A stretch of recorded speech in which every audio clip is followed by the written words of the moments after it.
Pernah tak anda termenung depan skrin komputer berjam-jam, bergelut dengan sindrom kertas kosong dan tertanya-tanya macam mana agaknya nak mula tulis bab satu tesis anda? Kalau ya, selamat datang ke sesi penerangan kita hari ini. Anda memang berada di tempat yang tepat. Sesi ini direka khas untuk hilangkan kebimbangan tu. Kita akan tukarkan panduan yang kompleks kepada langkah visual yang mudah untuk bantu anda tulis bab pengenalan bab satu yang bukan saja tepat, tapi garanti boleh raih markah tinggi. Okey, jom kita mulakan.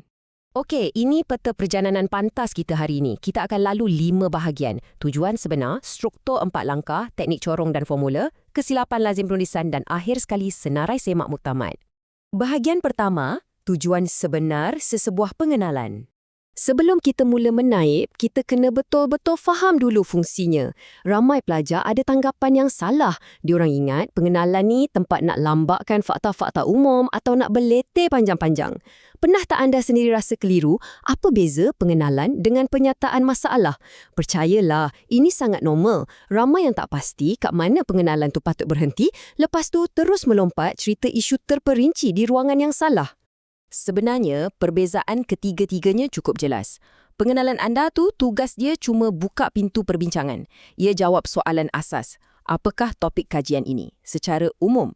Latar belakang isu pula cerita lebih sikit. Ia jawab apakah situasi yang sedang berlaku sekarang. Dan barulah penyataan masalah masuk untuk jelaskan mengapa kajian ini perlu sangat dilakukan. Poin paling penting kat sini, tolong jangan bincang semua masalah secara mendalam dalam pengenalan anda. Simpan butiran tu untuk bahagian seterusnya. Seterusnya, bahagian kedua, struktur 4 langkah. Ini bahagian kegemaran saya, rangka kerja teras yang menjamin kelancaran logik penulisan anda. Pertama, perkenalkan topik umum. Kedua, jelaskan kepentingan topik tu, kenapa orang kena peduli. Ketiga, kaitkan dengan konteks kajian anda. Contohnya, siapa kumpulan sasaran atau kat mana lokasi kajian. Dan keempat, terus nyatakan apa fokus kajian anda.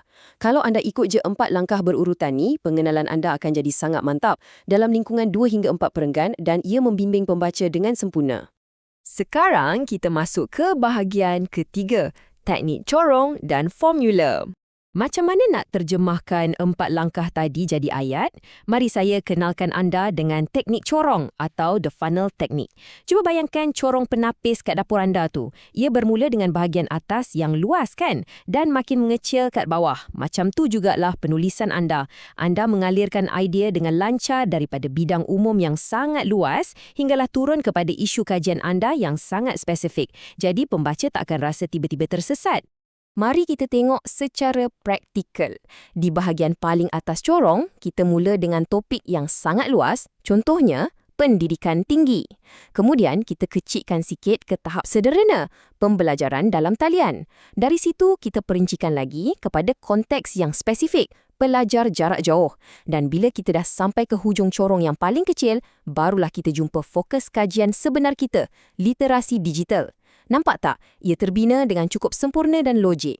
Dan kalau anda pernah terperangkap merenung halaman kosong, tak tahu nak olah perenggan tu macam mana, guna je formula pengembangan ni. Tanya diri anda, apa topik kajian ni? Kenapa benda ni penting? Siapa konteks atau kumpulan sasarannya? Dan ke mana arah fokus kajian ni?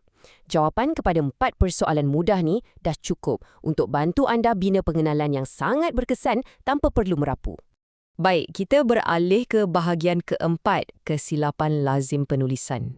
Jom kita bedah siasat sikit beberapa kesilapan yang selalu sangat pelajar buat. Tengok contoh yang lemah ni. Ia berbunyi macam karangan sekolah menengah, kan? Mesti mula dengan ayat klise macam, pada zaman moden ini, manusia menghadapi pelbagai cabaran. Aduh, ini sangat umum dan tak ada kaitan pun dengan kajian. Bandingkan dengan versi yang dah diperbaiki. Ia terus tangkap minat pembaca dengan konteks akademik yang spesifik. Literasi kewangan merupakan aspek penting untuk pelajar universiti. Padat, jelas dan terus kesasaran. Kesilapan seterusnya, guna bahasa beremosi. Tulis ayat macam, pelajar jarak jauh sangat kasihan kerana mereka menghadapi banyak masalah. Memang tak sesuai sama sekali dalam dunia akademik. Kita kena betul-betul elak bahasa yang cuba nak raih simpati macam ni. Versi yang diperbaiki tunjukkan cara yang lebih profesional dan objektif. Ia masih bincangkan cabaran yang sama, tapi menyatakan bahawa ia menuntut disiplinkan diri dan bukannya guna perkataan kasihan. Satu lagi kesilapan yang kerap berlaku, terus melompat ke objektif tanpa bina konteks. Kalau anda terus mulakan dengan kajian ini bertujuan untuk mengenal pasti, ia sebenarnya merosakkan keseluruhan flow membaca tu. Sentiasalah bina kerelevanan topik anda dulu. Versi yang diperbaiki tunjukkan aliran yang betul di mana ia bincang dulu macam mana media sosial ni dah jadi sebahagian dari hidup harian pelajar sebelum perlahan-lahan masuk sentuh pasal fokus kajian. Akhir sekali, bahagian kelima, senarai semak muktamad. Sebelum anda nak print atau muktamadkan bab 1 anda tu, tolong gunakan senarai semak ni sebagai jurulatih pribadi anda. Tanya diri sendiri, adakah ayat pertama saya ni betul-betul berkait dengan tajuk? Adakah perenggan saya bergerak dari umum ke khusus? Konteks kajian ada dinyatakan dengan jelas tak? Fokus kajian ada letak di penghujung pengenalan dan paling penting, gaya bahasa saya kekal formal dan akademik tak? Wajib sahkan semua kriteria ni sebelum hantar tugasan anda. Sebagai penutup, saya nak tinggalkan anda dengan satu soalan provokatif ni. Tanya diri anda jujur-jujur sebelum hantar tesis tu. Selepas membaca pengenalan ni, adakah pembaca akan benar-benar faham apa topik kajian saya? Kalau jawapannya ya, tahniah, pengenalan anda dah pun capai matlamatnya. Terima kasih banyak-banyak sebab sertai sesi penerangan kita hari ini. Saya harap rangka kerja dan formula tadi dapat jadikan proses penulisan anda jauh lebih lancar dan kurang stres. Selamat menulis dan all the best.